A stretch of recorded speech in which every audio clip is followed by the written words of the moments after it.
Now, I realize it might be a bit weird talking about these after I wrote a chapter about energy weapons, but I do have a reason. Even though melee weapons are way more common than energy weapons, a lot less ponies know how to use them effectively. I mentioned earlier about how guns were the great equalizer. It brought all sorts of creatures down to the same level in a general sense. Melee weapons are a bit different. When I say melee weapons, I mean any kind of weapon that does not require ammunition and is generally used to swing or stab ponies. All of that means that melee weapons are not a great equalizer. They are a way to augment your own strengths to make them an even greater strength.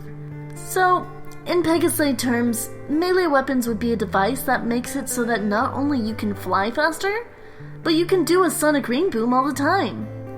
But that analogy is probably not too relatable. Let's talk about swords, for instance. A lot of the really important officers during the Great War had a sword at their side. They were ceremonial, but they could be very useful depending on the pony using the sword and what their specialties were. Earth ponies and other physically strong creatures like buffalo use swords as an extension of their brute strength. Instead of bucking someone or headbutting them, they could run right past them and slice their head off with the blade extending from their mouth. I know it sounds horrible, but it was, well, effective. Other times, they could aim lower and damage a leg or two. For other creatures, brute strength wasn't their best option. For instance, almost all unicorns can make things float with their magic, so they don't have to hold things in their mouths. So unicorns' approach to swordplay and other melee weapons is more about technique than brute force. They will often use a sword to target specific points on the body, like arteries to make them bleed out, or tendons that could cripple a limb. Pegasi have developed a wide variety of wing-based weapons over the years. Some of them would attach little knives to the ends of their feathers that can be very sharp. Sometimes they could use knives to slash things as they flew by, and other times they could flap their wings hard, sending the knives shooting down like an arrow. So with melee weapons, it really is about how you use it and how good you are with it. It's a big advantage to be skilled in some kind of mixed martial art as well, like Kung Fu.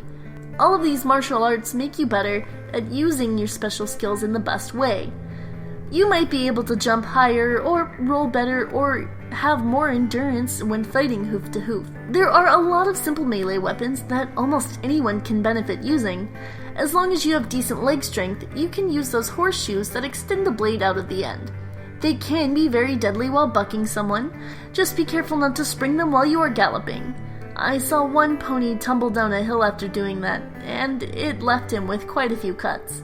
Another great brute strength kind of weapon is a sledgehammer. Before the war, these were used to break concrete or other things for construction, but they work really well at breaking lots of different things. Some ponies have attached small rockets to the end of the hammers, so that when they trigger the mouth grip, the rocket adds extra speed to their swing. It might sound a bit silly, but you'd feel differently being on the business end of that swing. If you have a really strong buck, you might also enjoy wearing a thumper. At least, that's what I like to call them. Thumpers are these helmets you can wear in which someone has put some kind of weapon on the forehead. For unicorns, I've seen versions where there is a knife attachment around the horn guard. For others, I've seen these electrified battery packs placed there so that you can tase someone.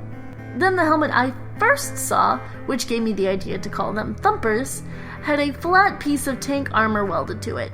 So a headbutt to someone right between the eyes wouldn't just knock them out for a few hours, but probably for good. Now, a chainsaw, like many melee weapons, can be a great tool to have in your settlement to do other things as well. You can use it to cut up pieces of old houses, like wooden crossbeams, to build new things for your friends and family. However, you can also use it to cut your way through a horde of monsters too. There's a smaller mouth grip chainsaw called a ripper, then a much larger one attached to a harness called a mauler. Both of these are very good at cutting through whatever you feel like cutting through. Just be aware that you might need some oil or a spark battery to power them. Remember, melee weapons are great tools to keep you safe as well as useful at other things. The important thing to remember is to know what kind of weapon you're best at using. If you're a bit of a pipsqueak, then maybe you shouldn't use a sledgehammer. If you don't have the best coordination like me, you probably don't want to use a precision weapon like a sword. You might accidentally stab yourself 12 times. And, like with everything else, practice and become familiar with your melee weapon so that you can put it to good work.